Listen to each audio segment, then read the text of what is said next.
Bonjour à tous, j'espère que vous allez bien et que vous m'entendez bien. Je suis Cynthia, responsable marketing chez Man Machine France et je vous souhaite la bienvenue dans ce nouveau webinaire. Le thème d'aujourd'hui, c'est comment créer et paramétrer les matériaux dans Autodesk Revit. Donc, comme d'habitude, je vais prendre la parole quelques minutes pour vous présenter rapidement Man Machine et ensuite je laisserai la main à mon collègue Christophe qui vous présentera le webinaire.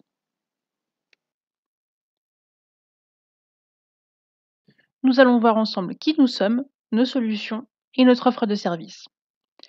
Donc, Man Machine est un groupe allemand avec près de 40 ans d'expérience et plus de 1000 collaborateurs à travers le monde. Nous sommes éditeurs, intégrateurs et revendeurs de solutions CAO, CFAO, PLM et BIM. Man Machine France est basée à Paris. Nous sommes une vingtaine de collaborateurs et avons réalisé un chiffre d'affaires de plus de 7 millions d'euros en 2020.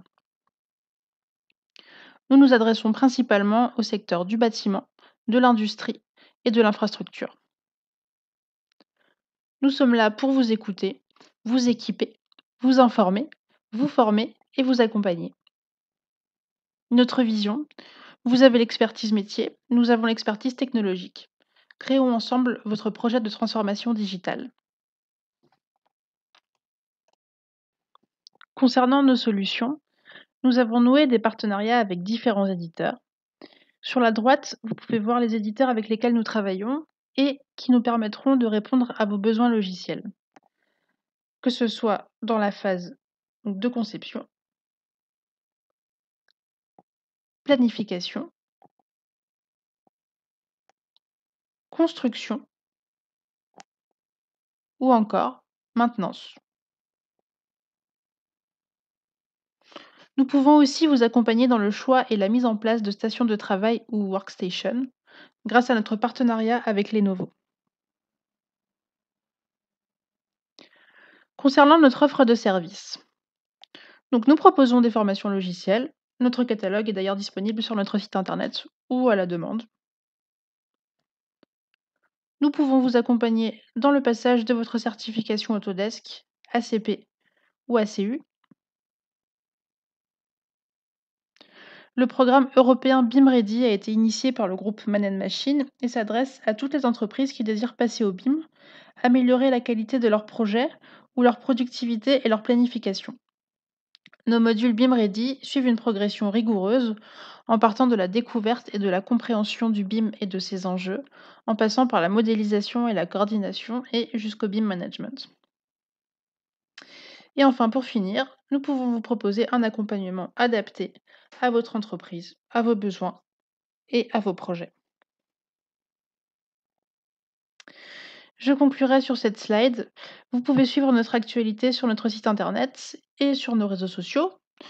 Vous pouvez aussi voir des témoignages de nos clients sur le site Autodesk Marketplace ou écouter notre podcast Man Machine disponible sur notre site internet. Merci beaucoup pour votre attention. Je passe tout de suite la main à mon collègue Christophe qui va démarrer ce webinaire.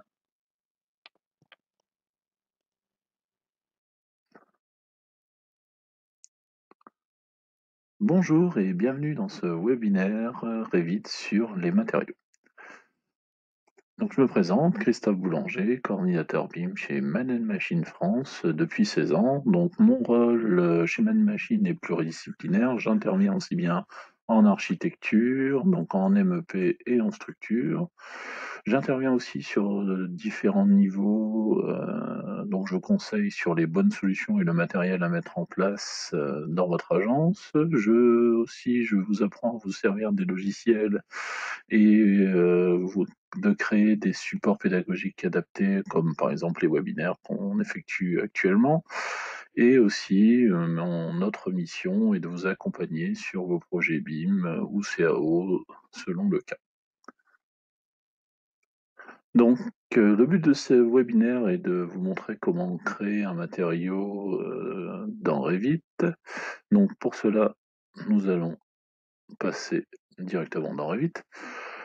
Donc, pour créer un matériau, on va venir dans Gérer, Matériaux.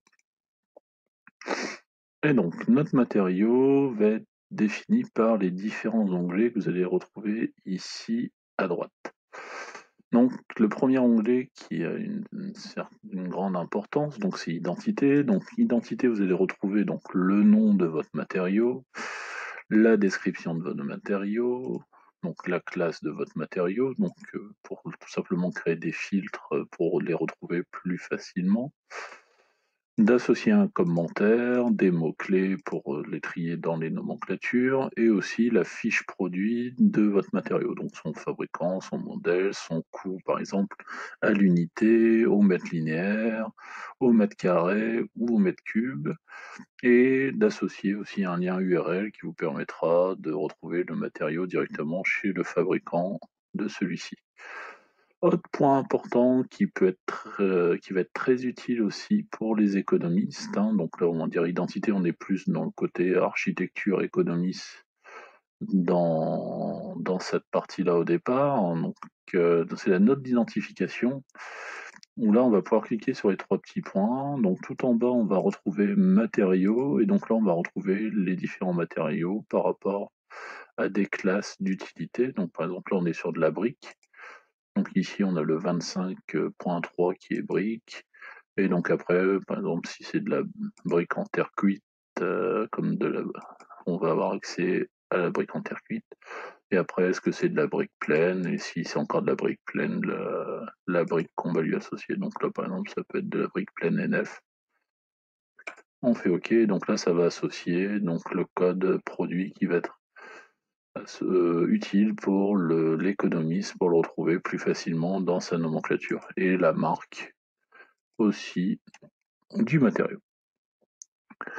Donc ensuite, le matériau est associé à une partie graphisme. Donc ce graphisme, donc là je l'ai représenté dans les différentes vues qui sont ouvertes derrière la boîte de dialogue.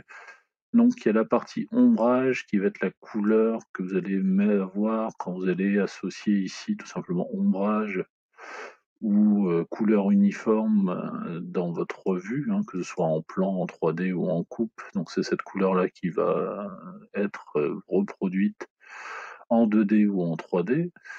Donc après, donner une notion de transparence à cet objet. Alors donc faites attention, cette transparence ne sera visible que dans la partie 3D, hein. Elle ne sera pas visible ni en élévation ni en coupe, en plan ou en coupe horizontale ou verticale. Et après, vous allez avoir donc les motifs de surface. Donc le motif de surface, donc c'est aussi bien donc dans la vue en plan, si l'objet n'est pas coupé par le plan de coupe, c'est le motif qu'on va avoir, ou aussi bien en vue 3D ou quand on est en élévation. Donc c'est ces hachures qui vont apparaître, et le motif de coupe qui va apparaître dès que l'objet va être coupé par le plan de coupe, cette hachure-là qui va apparaître directement. Donc pour paramétrer ces différents hachurages, donc là vous pouvez cliquer ici sur tout simplement motif. Donc petit rappel pour créer un motif de hachure, donc vous avez 2 types de hachures, donc dessin ou modèle.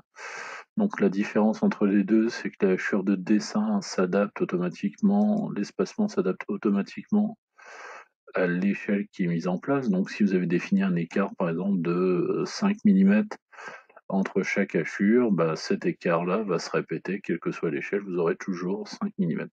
Par rapport à modèle, où là vous allez définir une taille définitive à votre hachure, donc par exemple ici on a de la brique qui fait 55 par 220, quelle que soit l'échelle, on verra notre hachure qui fait 55 par 220, donc on aura un effet de densité.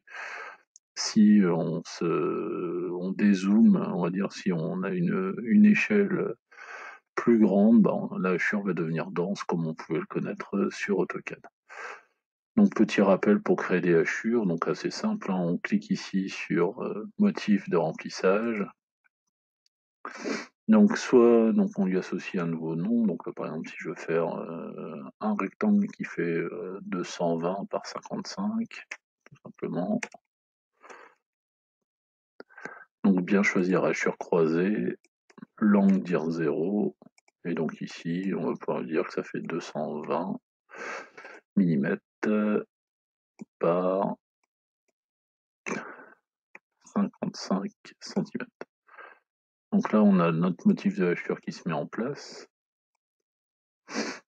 Donc si le motif l'angle nous plaît pas, on peut encore corriger ou inverser les valeurs, hein. Donc là je pourrais dire maintenant, tiens, je veux un angle à 90 degrés pour corriger le sens de mes hachures, pour avoir mes hachures dans le sens qui m'intéresse.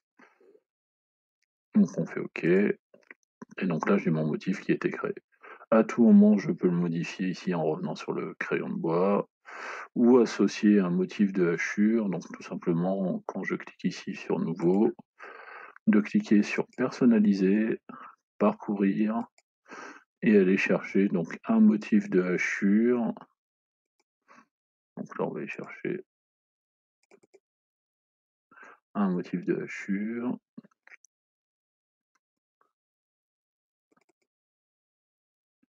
Donc là par exemple des hachures d'AutoCAD, hein, ça marche très bien. Et donc là on peut aller associer n'importe quel motif de hachure, donc il suffit que ce soit un point pat pour l'associer. Donc là j'en ai déjà préparé une qui est une hachure par exemple de plafond, de palissade. Donc là il suffit tout simplement de sélectionner la hachure, de faire ouvrir, et donc là il va vous ramener votre système de hachure. Donc vous n'aurez plus qu'à gérer l'échelle de la hachure, si elle est trop grande ou trop petite, si l'échelle 1 ne correspond pas à vos besoins. Donc on peut faire OK, et donc là automatiquement la hachure prend le nom du fichier .pat. Donc on va garder notre hachure de brique. On peut lui associer un arrière-plan depuis la version 2019. Donc là par exemple si je voudrais avoir, quand ici je suis en ligne cachée, un arrière-plan rouge quand même pour indiquer que c'est de la brique rouge, ici dans arrière-plan je pourrais dire motif de remplissage et aller chercher donc une couleur rouge pour associer mes hachures. Donc la diminuer un peu, l'estomper, de faire appliquer, et donc de ce fait là automatiquement vous voyez que les hachures de surface ici sont passées avec mon remplissage qui va être associé. Donc pareil pour les hachures de coupe, donc on peut choisir donc un symbole, donc sauf que pour les hachures de coupe, vous n'avez pas le choix. C'est forcément un motif de type dessin qui va être sélectionné, donc vous n'avez pas accès à modèle. Et vous pouvez aussi lui associer un fond de remplissage si besoin, quand vous avez besoin de couper l'objet pour mieux le faire ressortir à l'écran. Donc ça c'est pour la partie graphisme, vraiment le rendu papier 2D ou 3D de votre maquette. Après on a une partie apparence. Donc la partie apparence, elle va gérer le rendu réalisme de votre matériau pour le calcul de rendu dans Revit ou dans d'autres systèmes de rendu type Enscape ou V-Ray.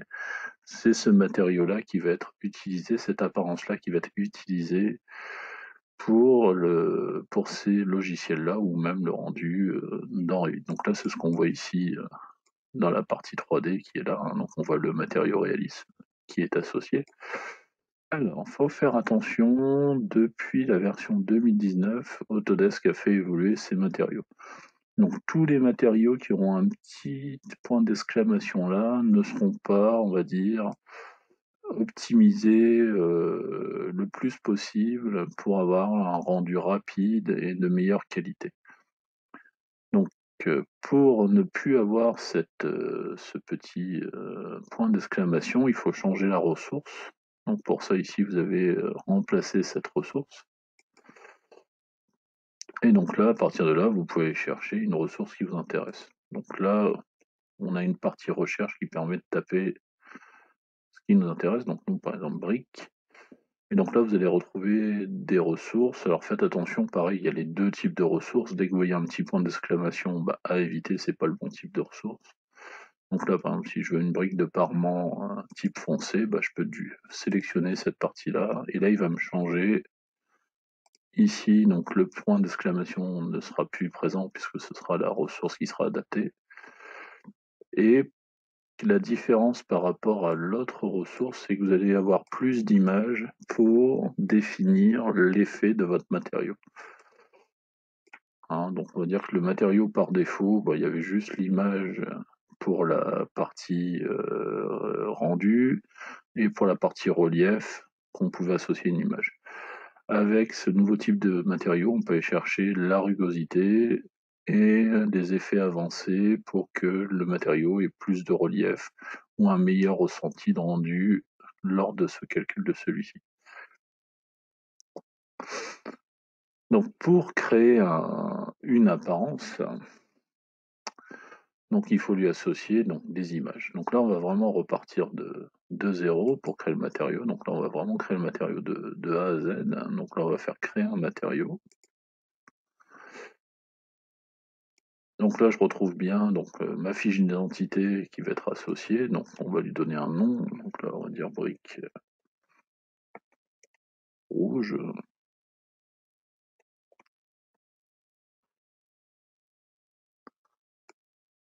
Donc dans graphisme, il y a une petite technique pour aller chercher la couleur d'ombrage qui pourrait nous intéresser, c'est de cocher ici apparence du rendu. Donc selon la photo qui va être associée, les photos qui seront associées, il va aller chercher la couleur la plus dominante dans cette photo-là.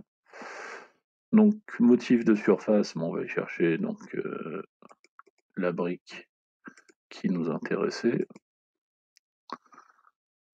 La couleur ici, on coupe le type de motif, on va les reprendre le même. Et dans apparence, donc faites attention à ça, c'est quand vous créez un matériau, bah, il vous l'associe non pas avec une nouvelle ressource, mais l'ancienne ressource. Donc vous avez réflectivité, transparence, découpe, auto-éclairement, relief, teinte. Donc pour ça, il faut aller chercher donc, une ressource, la remplacer par une ressource. Donc comme tout à l'heure, je clique. Alors je peux prendre n'importe quelle ressource. Alors faites attention, il y a deux types de ressources. En gros, donc vous avez les ressources avec, donc par exemple si je clique sur asphalte, où je vais avoir la possibilité de mettre de la translucidité et de l'émissivité, donc de la lumière par rapport à mon matériau. Et si vous prenez des matériaux de type vert, par exemple si je vais sur du vert, donc là vous avez vert transparent. Donc quand vous allez prendre cela, vous n'avez pas la possibilité de jouer sur les deux paramètres précédents, donc le fait d'émettre de la lumière et plus de transparence. Donc faites attention à ça quand vous choisissez le type de matériau au départ de votre ressource de départ. Donc là, je peux prendre asphalte, vraiment pour partir d'un matériau vierge. Donc là, je fais attention de dupliquer ma ressource. Donc surtout si vous prenez de la brique, ça permet de retrouver vraiment un nom complètement différent. Donc là, je vais l'appeler brique rouge.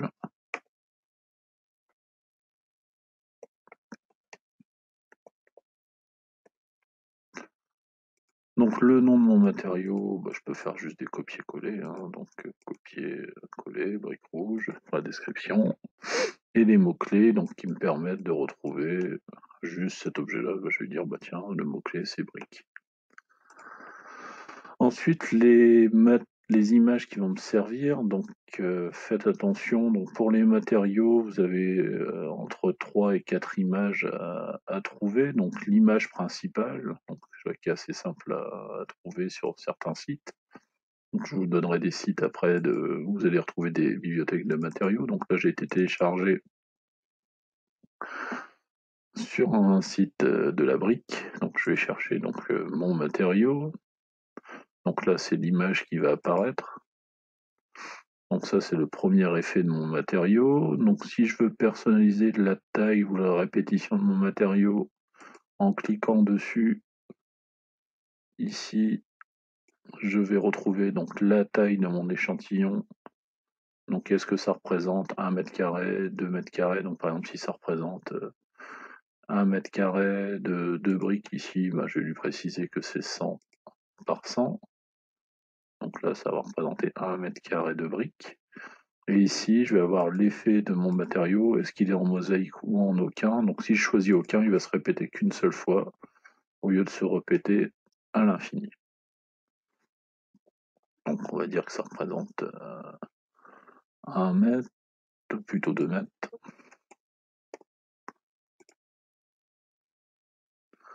On fait terminer. Donc pareil ici, sur la rugosité, on va aller chercher le matériau. Alors souvent, ces matériaux-là de rugosité sont marqués sur Roundness, dans les matériaux que vous pouvez télécharger. On fait OK. Donc n'oubliez pas d'affecter la même taille que vous avez associé pour l'autre. Donc, on avait dit que ça représentait 2 mètres, donc on va lui associer 2 mètres. Ensuite, vous avez le relief. Donc pour le relief, ça peut être des images noir et blanc ou des images ici bleutées qui vous permettent d'avoir plus de relief dans certaines parties de votre image. Donc pareil, on clique, on associe donc la taille, 2 mètres, et ici la profondeur que va représenter notre relief. Donc là, on peut dire, bah tiens, si je veux 1 cm de relief, bah, je peux dire 1 cm. Et de ce fait-là, je vais avoir une profondeur qui va être plus grande ou plus fine, selon la profondeur que je vais indiquer. Terminé. Et après, ici, les effets avancés. Donc, une 4e image.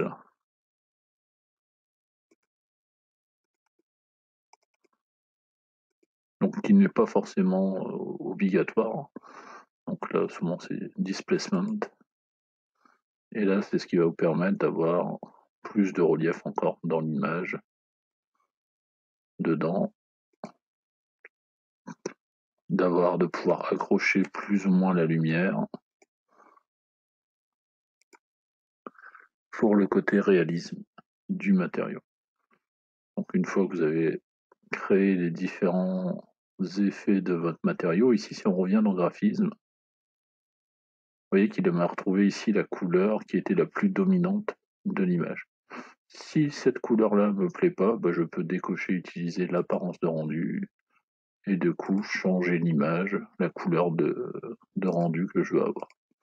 Ensuite ici, si j'ai une hachure qui représente correctement la même taille que j'ai associée, donc ça peut se trouver directement sur les sites quand on va chercher les images. Donc là j'ai aligné sur la texture.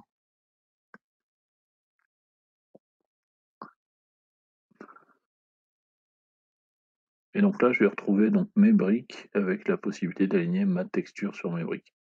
Donc là je m'aperçois que mes briques sont un peu trop grandes par rapport à ma texture, donc soit j'agrandis ma taille d'échantillon, soit j'agrandis ma hachure pour qu'elle corresponde vraiment à la taille que j'ai besoin.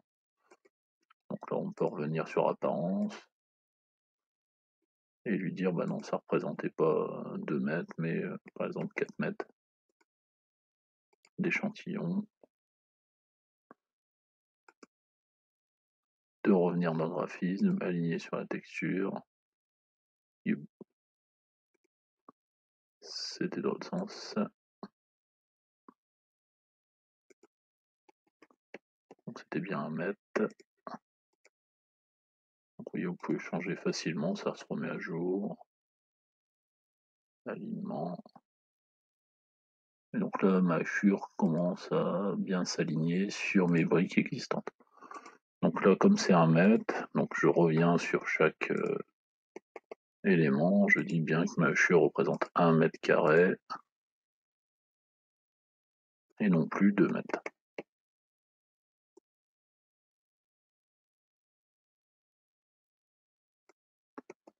Puisque toutes mes images proviennent du même site et elles ont la même taille. Donc ça, c'est vraiment faire attention si vous créez vos images, vos propres images, de bien définir la bonne taille et que toutes les tailles correspondent les unes par rapport aux autres. Donc on fait appliquer, on fait OK, on fait terminer.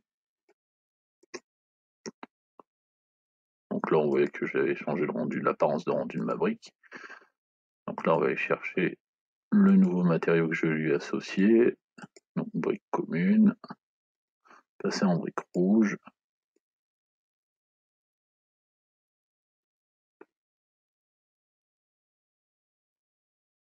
Et donc là, je vois donc ma hachure avec mon style, et là ici le rendu que je peux avoir. Alors vous attendez pas un rendu, on va dire, tant que vous commencez pas le rendu, vous n'aurez pas forcément tout l'effet de relief qui va apparaître à l'intérieur, hein. Mais on peut commencer déjà à voir que c'est pas lisse, lisse comme ça pouvait l'être auparavant avec la hachure qu'on avait. Quand on crée un matériau, vous avez d'autres informations à associer selon votre métier. Donc selon votre métier, donc si vous êtes plus dans la structure, vous allez pouvoir donc définir la densité de votre matériau. Donc tout simplement, donc quand on revient ici dans la partie matériaux, vous avez un petit plus qui vous permet d'affecter donc les informations physiques et thermiques du matériau. Donc ça, c'est vraiment pour la partie structure et le thermicien qui va faire le calcul de votre bâtiment. Donc si c'est pas votre spécialité, vous n'êtes pas obligé de les activer. C'est la personne qui va recevoir votre maquette qui va affecter soit le bon matériau ou qui vous dira bah, dans la propriété physique, je voudrais retrouver cette information-là pour mon calcul à l'intérieur de la maquette. Donc on va choisir physique. Donc là, on a les ressources physiques qui vont être associées. Donc pareil, je peux rechercher donc la brique. Donc on va dire que tiens, c'est de la brique ordinaire. Et à partir de là, il associe donc l'information brique ordinaire, brique commune, structurelle basique. Donc le type c'est basique, il n'y a pas de sous-classe. Et là, vous allez avoir la densité physique. Donc le fait de faire appliquer,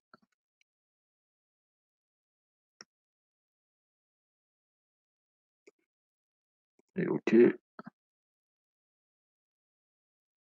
Ici, dans la nomenclature,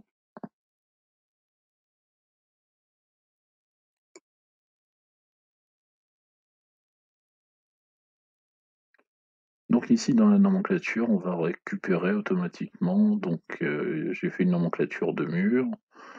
Donc dans la nomenclature de mur, donc si je reprends ici les champs que j'ai été chercher, donc dans mur ici j'ai choisi matériaux structurels. Et dans matériaux structurels, je lui ai demandé d'aller chercher la partie densité et le nom de jeu de propriété pour avoir le nom du matériau. Donc vous voyez que là ici il reprend brique ordinaire et le nom, le poids de notre brique au mètre cube. Donc ce qu'il a été cherché tout simplement, donc si je reprends mon matériau, si je reviens dans physique, donc ici il a été cherché le nom qui est associé ici, brique ordinaire, et la densité physique qui est associée ici. Donc ça c'est pour la partie structurelle. Donc si vous avez besoin de créer ou associer une nouvelle ressource, vous avez ici remplacer la ressource ou dupliquer la ressource. Donc dès que vous associez une ressource, bah, tout simplement, vous pouvez la dupliquer, lui donner un nouveau nom et lui associer donc une nouvelle densité. Donc selon le type de matériau, vous pouvez avoir plus ou moins d'informations qui vont être associées, hein. Donc si on part sur du béton, on aura plus d'informations. Et après, donc vous avez une partie thermique. Donc là, pareil, je peux aller chercher donc briques. Donc j'ai différents types de briques, hein. Donc par exemple, c'est de la brique légère. Donc je vais choisir brique légère. Donc si elle avait été déjà associée, bah, il va me dire bah tiens, c'est la deuxième fois que tu l'associes, donc je lui donne un autre nom pour pouvoir différencier les deux types de briques. Et donc là, vous allez avoir les propriétés thermiques de votre brique qui vont être associées. Donc tout simplement, ben, ici, le coefficient U va être donné ici par la conductivité thermique, ici en watts par mètre carré Kelvin. Pareil par les chaleurs spécifiques. Donc ça, c'est vraiment le métier, celui qui gère le métier qui va pouvoir remplir ces informations-là pour lui associer. Donc de la même manière que pour les propriétés physiques, n'hésitez pas à la dupliquer cette ressource, de la changer de nom, de citer les sources donc qui remplit cette information-là pour que vous puissiez retrouver dans les nomenclatures directement qui a fait quoi. Donc à partir de là, une fois que j'ai défini mes différents onglets, je peux faire appliquer. OK. Et donc là, je vais retrouver mes informations sur mes matériaux. Donc si je clique ici sur ma brique, que mon mur de briques, je vais modifier le type. Donc là, je retrouve bien mes 0,27. Donc avant, il y avait 0,54, donc la moitié. Hein. Donc on est vraiment sur une brique légère. Le coefficient de résistance, la partie masse thermique qui est associée. Et si vous créez un matériau où il n'y a rien, donc là on va faire exprès de supprimer cette partie-là. Donc on va revenir dans Gérer matériaux.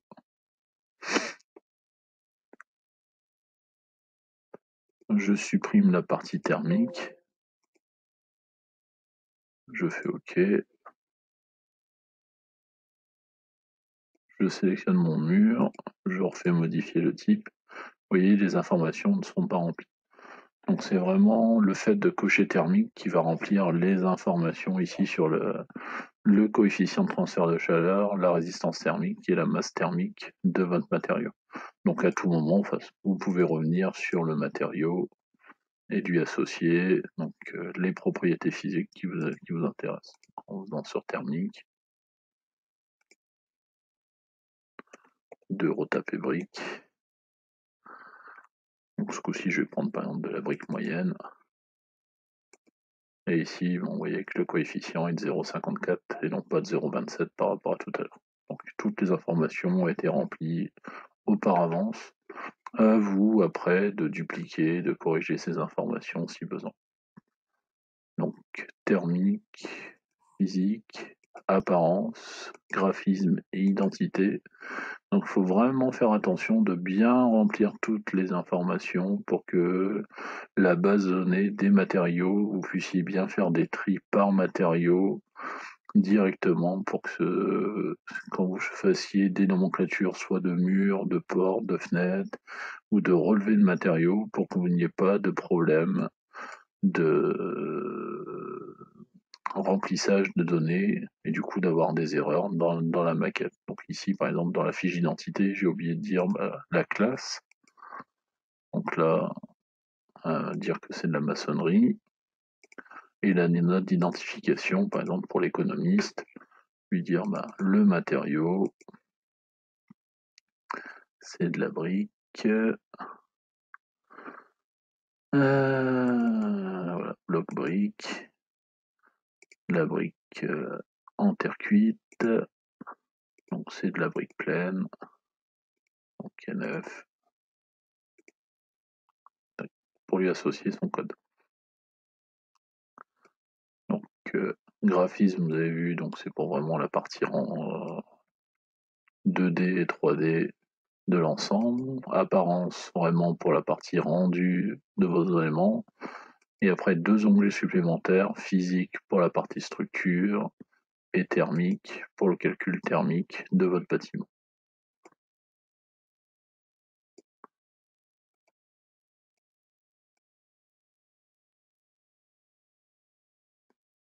Et donc là, par exemple, si je lance ma brique dans Landscape,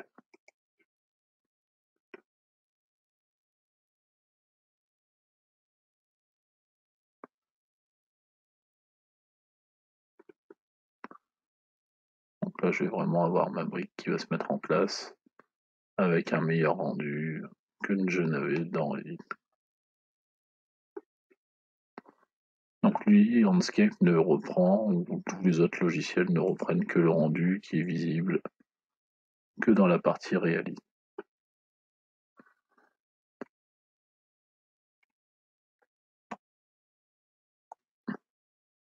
Donc voilà comment créer un matériau.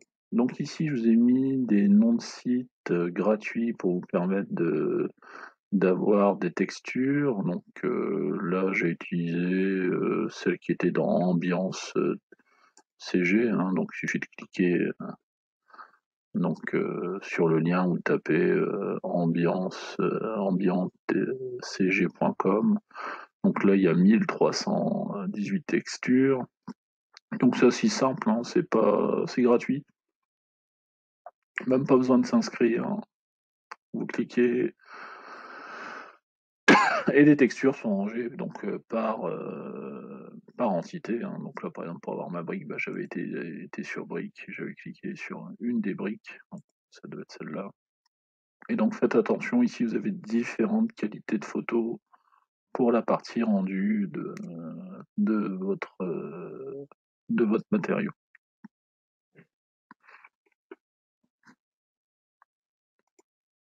Ensuite, il y a des sites, par exemple comme Moza, donc là c'est generator.moza.com. Donc là, ce qui est plus fait pour de la faïence, mais ce qui est intéressant, par exemple, sur ce site-là, c'est qu'ils vous fournissent le fichier .pat qui va être associé à la forme de la faïence. Donc ça c'est très intéressant pour être vraiment sur le côté réaliste, aussi bien en filaire 2D que sur la partie rendu 3D. Ou sinon, bah, des sites comme Architecture, donc où là c'est pareil, c'est rangé par catégorie. Donc là, vous n'avez plus qu'à choisir donc votre catégorie, donc soit en faisant une recherche, soit en cliquant ici sur les catégories qui sont données. Donc par exemple, si je veux du carrelage, bah, je vais sur Tile, et là il va me trouver différents types de carrelage, donc je peux choisir le carrelage qui m'intéresse ou cliquer ici sur More pour avoir différents types de carrelage. Choisir mon carrelage. Et ce qui est intéressant avec cette partie-là, donc vous pouvez gérer donc la taille de votre hachure pour la dimensionner. Ici, vous donne la taille de la texture. Et après, vous avez une partie Edit qui vous permet d'aller chercher donc la partie de la photo qui vous intéresse, mais aussi la hachure. Donc là, il faut passer en mode pro pour. Et donc là, ce sera plus vraiment gratuit pour avoir la hachure qui va être associée soit pour AutoCAD, soit pour Revit. Donc ça peut être très intéressant des fois de pouvoir avoir, quand vous avez une hachure bien spécifique, de pouvoir avoir le bon système de hachure. Donc faites attention à ça. Sur certains sites, il y a une partie qui peut être gratuite ou d'autres qui peut être payante.